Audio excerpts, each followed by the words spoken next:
The condoms were strawberry-scented. I remember that detail because I don't like strawberries. They were tucked inside the inner zipper of her purse, buried beneath lipstick and a receipt from a hotel bar I'd never heard of. She had just returned from 6 months overseas. Charity coordination, she said. Humanitarian work. Late nights. Poor reception. I hadn't touched her purse in 20 years of marriage. But that night, when she was in the shower humming like nothing in the world could stain her, I did. My fingers didn't tremble. They froze. Strawberry. She walked out in a silk robe, steam trailing behind her like innocence.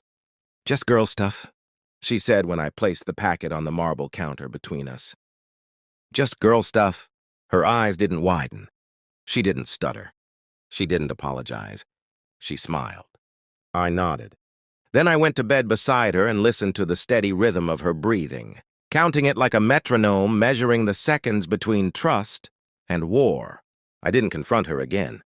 I began to calculate. 6 months overseas. 6 months of polite texts, sparse calls. Camera always angled too carefully. I miss you, she'd say, voice soft. But never lonely. The receipts told a different story. Hotel lounges, room service for 2, a boutique in the city my best friend had coincidentally visited twice for business. I started remembering things. How she began locking her phone. How she insisted on handling her own finances after inheriting her mother's estate.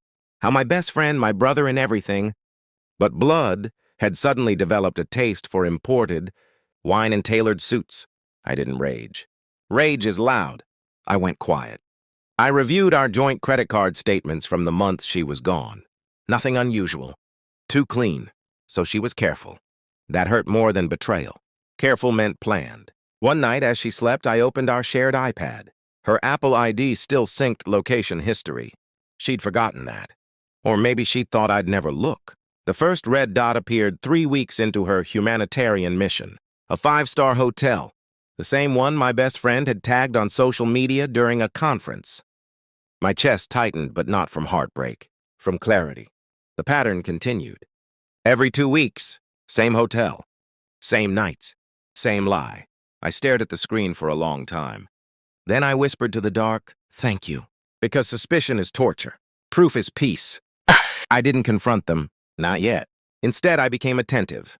I complimented her dresses, asked about her foundation's upcoming gala, offered to help with logistics. She seemed relieved. Guilt makes people generous. My best friend came over for dinner twice that month. He clapped my shoulder, laughed too loudly, avoided my eyes only once. Only once. I memorized that moment. Meanwhile, I hired a private investigator, quiet, efficient, former military. No questions asked. Within 2 weeks, I had photos. Her entering the hotel lobby. Him following 5 minutes later. Her leaving in the morning, sunglasses hiding nothing. I studied the images like financial reports. Not emotionally, logistically. I also noticed something else.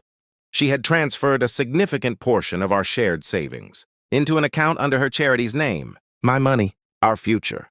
Funding her betrayal. The irony was almost artistic. Then came the phone call from my daughter-in-law. If you want to join Thanksgiving, come wash the dishes. She shouted over the speaker, laughter in the background. Disrespect layered over entitlement. I replied calmly, enjoy. And I hung up. That night, I finalized the purchase of a villa in Switzerland. Private. Isolated. Untouchable. I transferred the remainder of my personal assets into a separate trust. Prepared documents. Adjusted wills. Booked a one-way ticket. All while smiling at breakfast. All while asking my wife about seating arrangements for her grand charity gala. She kissed my cheek. I tasted strawberries. The investigator delivered the final package 3 days before the gala. Video. Not explicit. Just intimate enough. Hands intertwined at the hotel bar. Her head on his shoulder. His whisper in her ear. A language I once believed was mine. I invited my best friend for a drink. Just us. I poured his favorite whiskey. I value loyalty, I said, watching the amber swirl. Of course, he replied too quickly. I slid an envelope across the table. He opened it. His face drained in stages. First confusion, then comprehension, then fear. He looked up. I held his gaze. No shouting, no accusations, just silence thick enough to choke on. She's confused, he began. I raised a hand. Save it. He left without finishing his drink. That night, my wife noticed nothing unusual. She was too busy rehearsing her speech about integrity and community impact. The gala was exquisite. Crystal chandeliers, gold-trimmed tables, wealthy donors sipping champagne beneath banners bearing her foundation's name. She stood at the podium radiant, talking about trust, about moral responsibility. I signaled the technician. The large screen behind her flickered. Her presentation disappeared. The first photo appeared instead. Hotel lobby, timestamp. Murmurs rippled through the room. She froze. The next image, bar hands intertwined. Then the final frame, a still shot of them entering the elevator together. No commentary, no insults, just evidence. Gasps replaced applause. She turned toward me, eyes wide for the first time since the strawberries. I walked onto the stage slowly, took the microphone. I believe transparency is important in charitable organizations, I said evenly. Then I stepped aside. I didn't need to say more. Her donors stared at her like a collapsed building. My best friend was not in attendance. He had texted me earlier. Please don't. I never responded. I left the gala before the chaos peaked. My phone began ringing before I reached the car. My wife, unknown numbers, my daughter-in-law. By morning, there were 71 missed calls. 71. I posted one photo on my private social account. The Swiss villa, snow against glass. A captionless image of peace purchased with precision. The calls multiplied.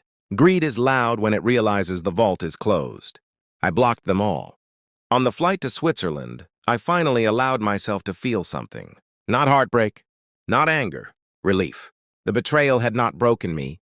It had clarified them. Months later, the divorce finalized quietly. Her foundation dissolved. Donors withdrew. My best friend moved away. No one confronted me again. They understood. I didn't destroy them. I revealed them. There's a difference. As the mountains rise outside my villa windows, untouched and indifferent, I sip my coffee and consider the simplicity of truth. Strawberries still make me smile, because that was the moment I stopped being a husband and became a strategist.